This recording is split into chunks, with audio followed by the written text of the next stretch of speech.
Sean Deveney, Sporting News, joins us now on the Boardwalk Honda Hotline. Embiid with 32, 13, and 10, a triple-double. He's going to need nights like that a lot, but it might not be enough there, Sean. I don't know. I'm just resigned to – I'm just waiting to the playoffs at this point. I'm done trying to figure them out tonight. All right? Is that where we should be with this Sixers team? Or, there's some people that think – there are people now that don't know that they're going to get out of the first round. Well, I wouldn't go that far. That's maybe a little too negative for me. I think all the top seeds will advance in the East, but certainly the defense. I think you mentioned sort of the lack of continuity with the lineups that they've been able to put out there, and I think that shows itself most of all on the defensive end. And I don't know that they can just especially when you're talking about new players and guys trying to learn each other. You need that continuity. That's how you learn each other. So that to me is the biggest worry is defensively can they snap things in, because over the last month and a half or 2 months or so, they've been really a below average in terms of the NBA defensive team. Something like in the second half, there's something like 17 or 18 in defensive rating, and to me, that's where the big concern is. Is it that they don't have good defensive – I mean, last year they had Robert Covington, and, he was like the one guy, and then everybody else was just below average. Embiid's a very good defensive player for his role, but we're talking about on-the-ball defenders. Do they not have good defensive personnel? Or do they not play a very good – or do they just not play a very good system? Well, I don't know that I would say it's a system necessarily. I do think that there are things that they should be doing better. That maybe you could point to the system. I think Simmons has defensive talent. We haven't necessarily seen him translate that into becoming sort of a top tier defender as I think he's capable of doing. And then you get the obviously the lack of continuity with the new players. Tobias Harris isn't a great defensive player. He's not bad, but he's often asked to take on assignments that aren't quite up to what his capabilities are. So I think that's something that hurts him a little bit. Butler is a very good defensive player, but again, they haven't had that much time to work all these guys together. And I still think that teams they do a very good job of finding J.J. Redick and trying to expose him, and that's something that has been consistent. And if you want to beat the Sixers, that's something that you've got to do. So I think that really. It's a combination where they don't have great defensive players, but they should certainly be playing better defensively than they have, certainly in the last month and a half. So then that goes back to, does that suggest then the potential of them just kind of saying, playoff time, let's do it, let's go, let's get up to our – I remember, Sean, you and I would have discussions last year. We would say, is Cleveland really this bad? Horrible defensively. They were the 4 seed, and it's like, well, yeah, maybe finally this is the year that they're bad. And they got to the playoffs and played fine defense. So I'm just resigned to that. These guys are professionals. If they're talented enough and they really want to do it, they have the group to get it done. And Golden State did that too. They were something like number 11. They'd always been sort of a top 5 defensive team under Steve Kerr last year. They were just so worn out that they were number 11, and then they went into the playoffs and they were number 1 in terms of defensive rating. I think the difference between Cleveland and Golden State is they've done it before. They that they can do. Done it before, and they understand what it takes. I don't think you can say that about the Sixers. This is getting to the second round last year doesn't qualify you as a team that's capable of flipping the so-called switch. So I'm not that much of a believer in that for a team that hasn't really accomplished anything yet.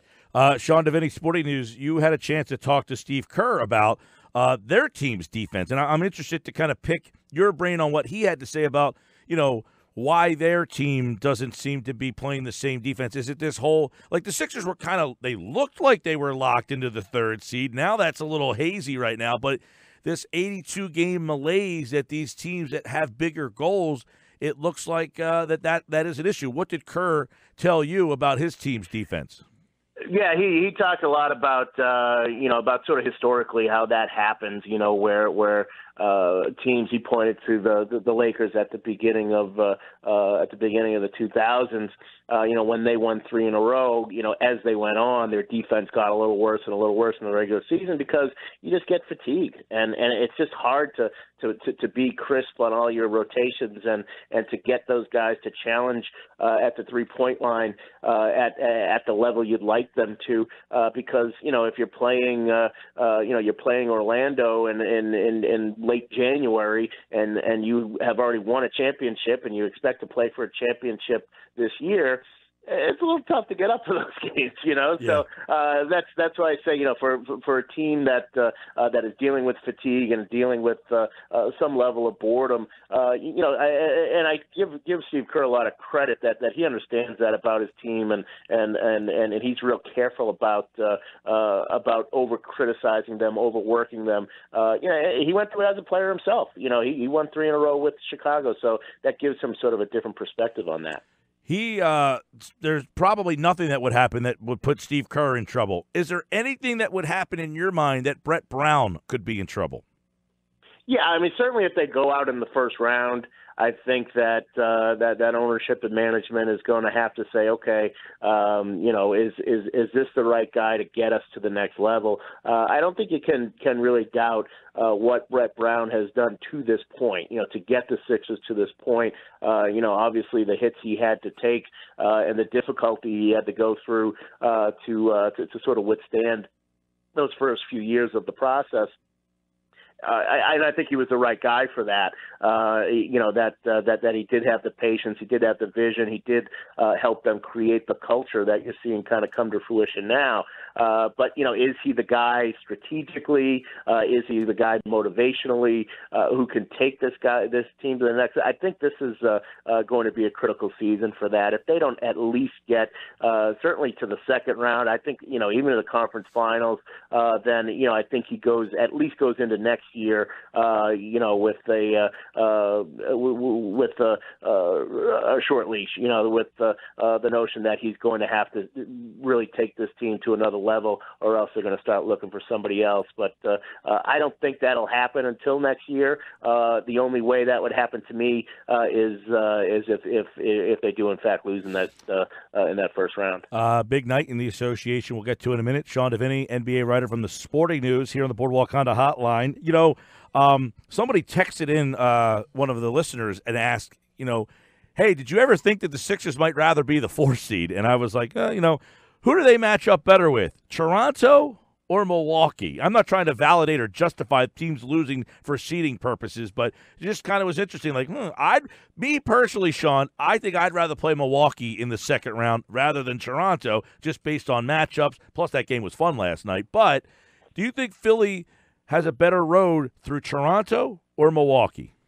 I would agree with that premise of them getting the number 4 seed, because I think that I think Toronto, compared to Milwaukee, Milwaukee has a lot of areas where you can pick on in the playoffs, because they are a perimeter-oriented team. You sometimes you live by the 3, you die by the 3, as they say, and it's a lot easier to die by the 3, and they can be susceptible to zone defenses. You've got Brook Lopez there; you can kind of take advantage of him, certainly expose him a little bit on the defensive end. So I think there's things you can do with Milwaukee that you can't necessarily do with Toronto, because they're a deeper team. They've got more playoff experience, certainly. They've got obviously a really dangerous postseason guy, a guy who's done it before in Kawhi Leonard. So yeah, I think I'd rather go through Milwaukee than Toronto. I think Toronto is probably, for me, the favorite in the East right now. But then you do get the challenge of, the Pacers aren't going to be a pushover. I'd much rather face the Pistons in the first round than face Indiana in the first round. Yeah, and the Sixers have, I believe, swept the series with Indiana, but you're right, that's probably a more difficult one. They've had their issues with Brooklyn. They play Miami coming up here to close out the season. They don't have that number 3 seed locked up just yet. So we'll see how these final 3 games go for Philadelphia. You got Toronto, Charlotte tonight, Atlanta, Orlando has a big one tonight. Boston, Indiana, that's a big one there. Tonight, the winner of that game is in the 4-5 spot. But it seems that Indiana isn't going to go away. Everybody thought they'd be out. Now, they fell down from 3 to 5. But is Indiana for you still a problem if you match up with them in the first round, or is that team a one-and-doner?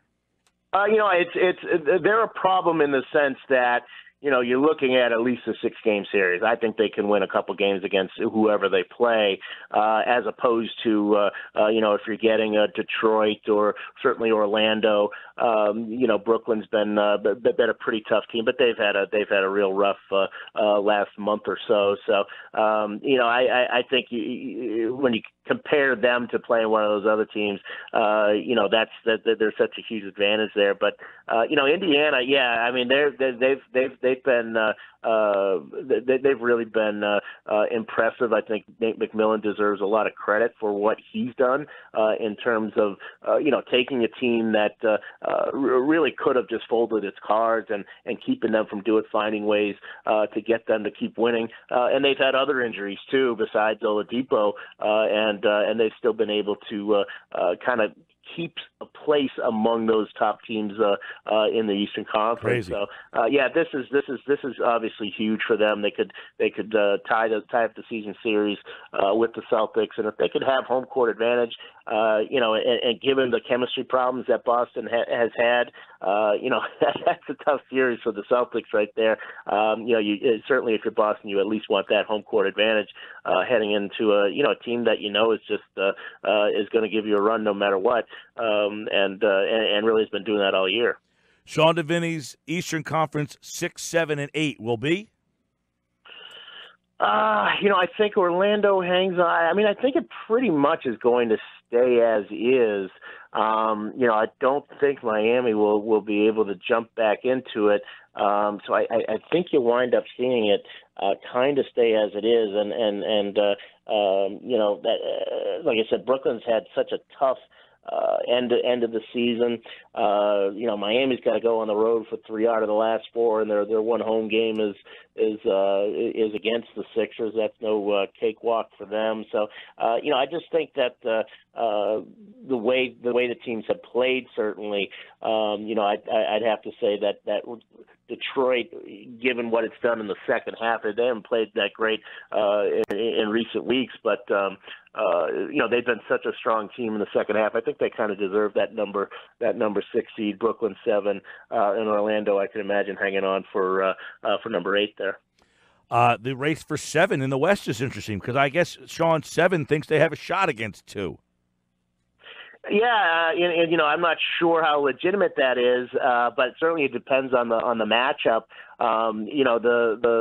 Obviously the Thunder have some playoff experience, but I just think that things have gone so badly for them in the second half. They just haven't been the same team. Their schedule was brutal, but you got the Nuggets in a 7-game series. I wouldn't necessarily put either San Antonio or Oklahoma City as the favorite in that. I know it's kind of the vogue thing to do, but I do think Denver has at least one series win in them, even though they're a relatively inexperienced team. I think that they're the way they play is good, and the fact that they'll have a home court advantage, I think that'll be pretty big. They're a much better team in Denver. So I think if it's Oklahoma City or San Antonio going against Denver, obviously you give the underdog a chance, but I think Denver's played well enough. We've seen enough from them to think that they'd be able to handle that series. Sean Deveney getting ready for the NBA playoffs. They start next Saturday, and hopefully we'll be able to catch up throughout the playoffs. And you can follow him at Sean Deveney on Twitter as longtime NBA sporting news. Playoffs begin Saturday. We'll have them all for you here. Sixers playoffs on 97.3 ESPN. Good to catch up, Sean. Talk to you soon, pal. All right, Mike. Thanks for having me.